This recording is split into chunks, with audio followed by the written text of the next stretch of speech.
আরে মিয়া 70,000 না, যদি 70 কোটি জান্নাতের হুরও দেওয়া হয়, তারপরেও দুনিয়ার স্ত্রী যদি জান্নাতি হইতে পারে, খোদার কসম ওই স্বামীর জন্য দুনিয়ার স্ত্রীর তৃপ্তির চাইতে, সুখের চাইতে 70 কোটি হুরের সুখ বেশি হবে না।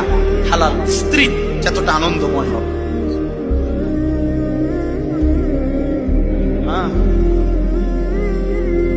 কারণ সে যুদ্ধ করে কষ্ট সহ্য করে জান্নাতি হয়েছে, আর হুর তো জান্নাতেই তৈরি হয়েছে। এজন্য 70 কোটি না, 70,000 কোটি হুরের চাইতেও দুনিয়ার স্ত্রী দাম, যদি সে জান্নাতি।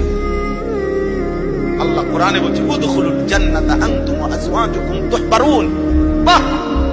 আল্লাহ বলছে জান্নাতে, হাশরের ময়দানে আল্লাহ বলবে তোমরা তোমাদের স্ত্রী যাদের নেককার, তোমরা তোমাদের বিবিদেরকে সাথে নিয়ে তোমরা হাসতে হাসতে উদখুলুল জান্নাহ, জান্নাতে ঢোকো।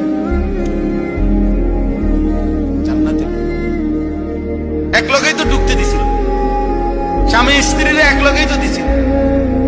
ইয়া আদম উসকুন আনতা ওয়া যাওজুকাল জান্নাহ, এক লগেই তো থাকতে দিছিল। আদম এবং হাওয়া এক লগে থাকতে দিছিল না? বুঝা গেল স্বামী স্ত্রী নেককার হলে এই মজাটাই আলাদা, এই জান্নাতটাই আলাদা। আল্লাহ আমাদেরকে তৌফিক দান করুন।